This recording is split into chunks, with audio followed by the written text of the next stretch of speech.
Okay. Daniel chapter 10. This is basically just an introduction to the vision of chapter, or the explanation of the vision of chapter 11. This really shouldn't be its own chapter. 10, 11, and 12 really should all be one long chapter, but it would be a pretty long chapter in that case, so I guess I understand why they broke it up into 3 chapters. But this is the 10th and final episode in Daniel's life. And it's the latest one, too. This is the latest date we get in the book of Daniel. In the 3rd year of Cyrus, king of Persia, so now we're in about 536 BC or so, a revelation was given to Daniel, who was called Belteshazzar, so he still has his Babylonian name. Its message was true, and it concerned a great war, or true and trouble, or burdensome. Footnote down there saying true and burdensome. It concerned a great war. The understanding of the message came to him in a vision. Now, interestingly enough, we're not actually going to read about his vision at all. This is an instance where a character had a vision, but we're not going to get a description of this vision. We don't know what his vision actually was. We're going to get an explanation for it here in chapter 11. But as for what he actually saw in his vision, I don't know. He doesn't tell us that. At that time, I, Daniel, mourned for 3 weeks. So there is no problem with the narration switching back and forth between third person and first person. That just isn't an issue. To us today, we switch from Daniel talking about himself in the third person in the first couple of verses, and now identifying himself as the speaker here. That is just not a problem, okay? It is to us today. We make this into a problem.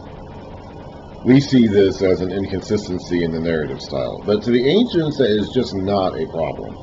They were not bothered by these sorts of perspective shifts like that in their narrative. They just weren't, okay? In fact, if anything, writing first-person narratives was seen as somewhat immodest back in those days.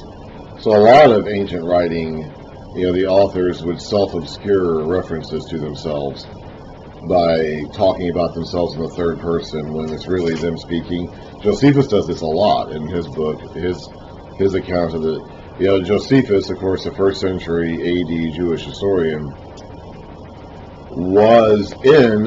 he was a factor in, an actor in the Judeo-Roman War, which lasted from 66 to 73 AD and involved the destruction of the city and the temple in 70 AD. And he was involved in that.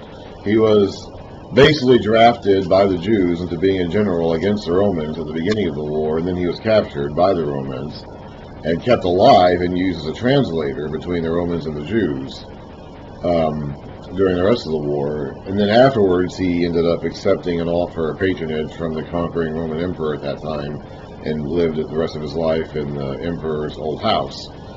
And so he was an active participant in that war from beginning to end. So, and yet when you read his account of the war, most of the time he refers to himself in the third person. But sometimes he will switch and talk about himself in the first person. Sometimes he will do that. That's just how these texts were back then, okay? Switching back and forth between talking about yourself in the third person and talking about yourself in the first person as the speaker of the story, that was not a problem to the ancient writers back then.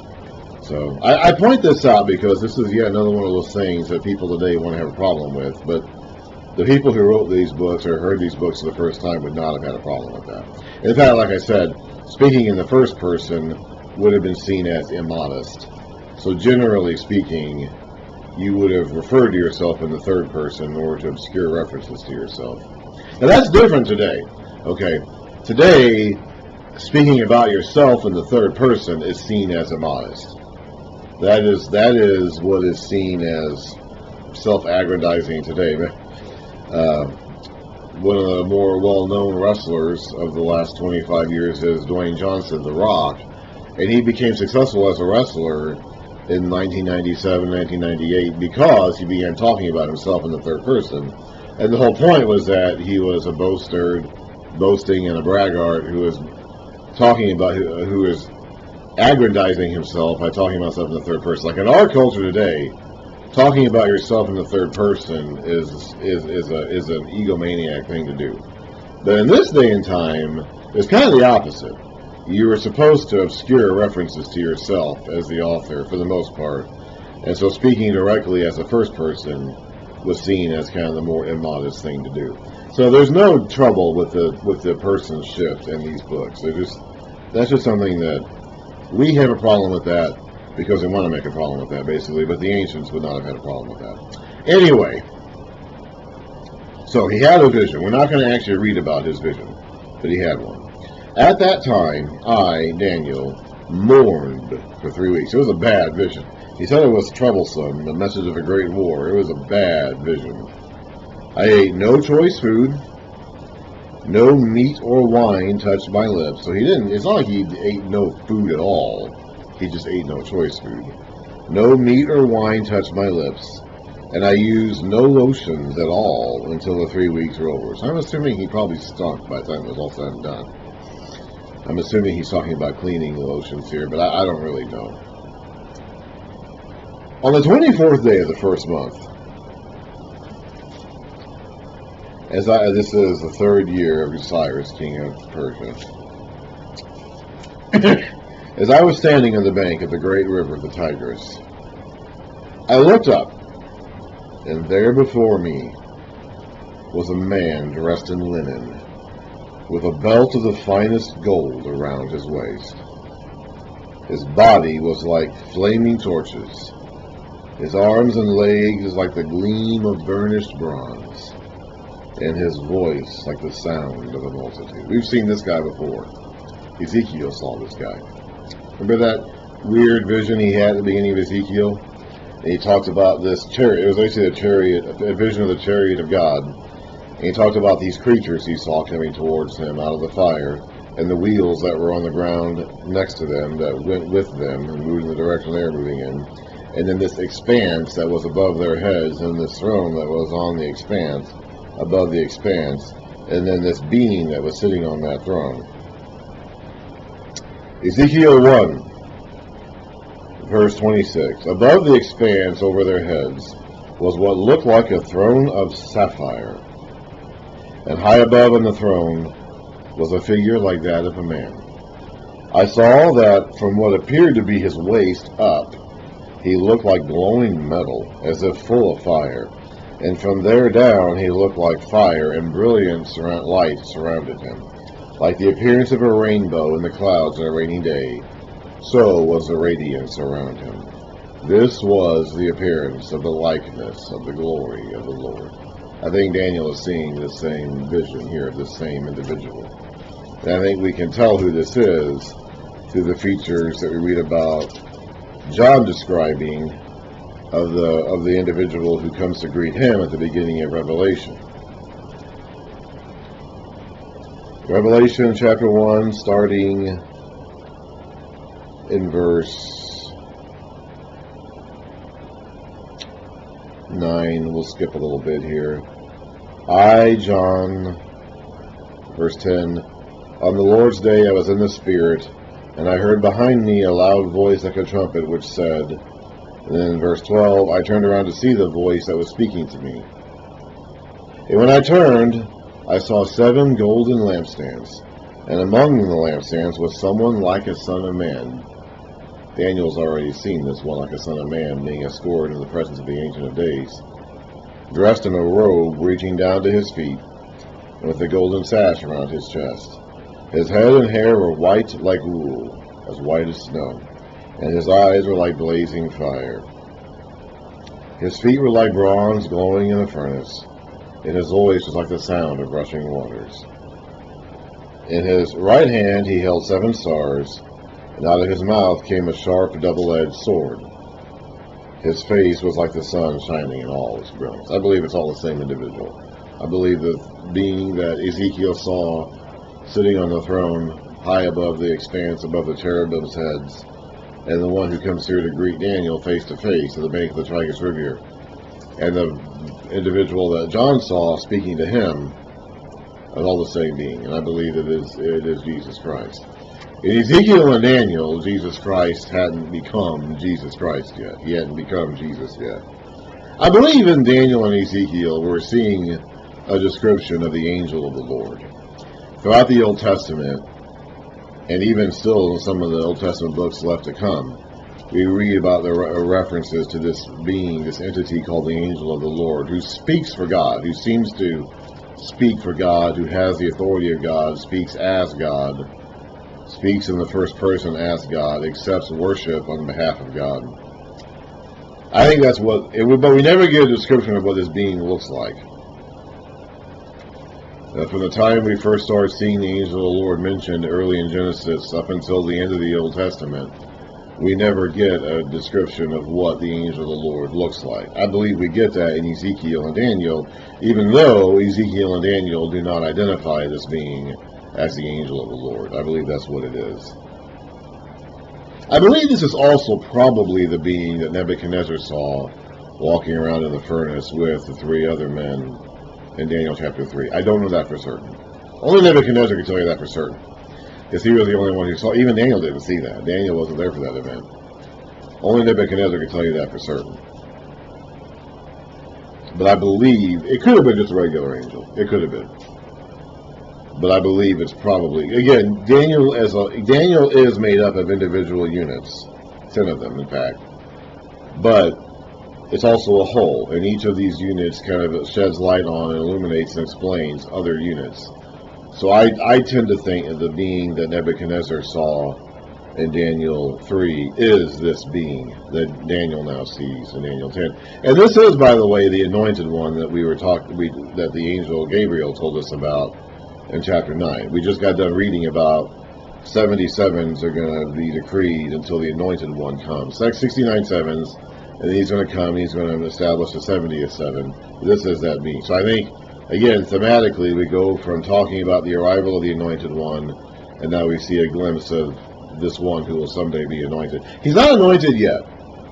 Okay, in history, in actual, the playing out of the events of God's plan, that hasn't happened yet. And we'll talk about that in a moment. This is a pre-incarnate version of Christ. I guess you could say he's not become Jesus yet. He's not the anointed one yet, but he will be. I, Daniel, was the only one who saw the vision. The men with me did not see it. So he was with somebody, I don't know who, but he had companions. He was not there by himself. But such terror overwhelmed them that they fled and hid themselves. Now, I don't know if they heard the guy speaking, as he's going to here in a moment, or if they just sensed that something was wrong. We had something similar to this happen with Paul, on his trip to Damascus in Acts, which we read about when he had his face-to-face encounter. It says in Acts 9, verse 7, the men traveling with Saul stood there speechless. They heard the sound, but did not see anyone. So they heard the voice talking, but didn't see the vision that Saul saw of Jesus speaking, standing there looking at him. So in this case, we have men who apparently are aware that something is happening, but they do not see the vision, and I'm not clear whether or not they heard the voice. You know, we saw an example of this way back in the days of Numbers, when Balaam, the false prophet, was riding on his donkey to go to Moab, the king of Moab, in order to bless or curse, actually tried to curse Israel. And the donkey saw the angel of the Lord standing in the way and tried to move around it, tried to move Balaam away from the angel of the Lord. But Balaam didn't see the angel of the Lord. And eventually he beat the donkey, tried to get her to go the way he wanted her to go, and God put words in the donkey's mouth to speak to Balaam, because the donkey saw the angel of the Lord and had enough sense to turn around, and Balaam didn't. So we've seen before this example of these supernatural spiritual entities that can appear in front of people, but not in front of others who are present at the same time. The curtain gets pulled back for some of them, but not for everybody present. Anyway, such terror overwhelmed them that they fled and hid themselves. So I was left alone, gazing at this great vision. I had no strength left. My face turned deathly pale, and I was helpless. Then I heard him speaking. So he's just there standing there frozen. He apparently, the sight of it was just so... He didn't fall to his face at the sight of the being. He just like froze up and stopped moving. And then he hears the one speaking. And as I listened to him, I fell into a deep sleep, my face to the ground. So it wasn't until this being started talking that Daniel passed out. He apparently just was standing there frozen, silly, at first. And then when the being starts to talk, he slumps down. Apparently gets either knocked out or what, falls to a coma, or I'm not really clear. One of the reasons why I believe this being is Christ and not just a regular angel, not only because of the links with Ezekiel and Revelation, is because Daniel's reaction to this being seems pretty extreme, even for angels. Even for other encounters and angelic beings. There have been other times when people have met angels, and yeah, they get terrified, they get scared, but Daniel's reaction here seems to be even more than that. So that's another reason why I think this being is Christ. Because some of it may be because he's weak from having fasted for 3 weeks. But I also think just this being is leaving an even greater impression on him than other instances where people saw angels and were terrified. At least at first. Come on, cat. What do you... A hand touched me and set... Cat, come on. Stop bothering me. Just to put up with this every single day. A hand touched me and set me trembling on my hands and knees. He said, Daniel, you who are highly esteemed, at least this being hasn't come in judgment. You who are highly esteemed, consider carefully the words I am about to speak to you, and stand up, for I have now been sent to you. And when he said this to me, I stood up trembling.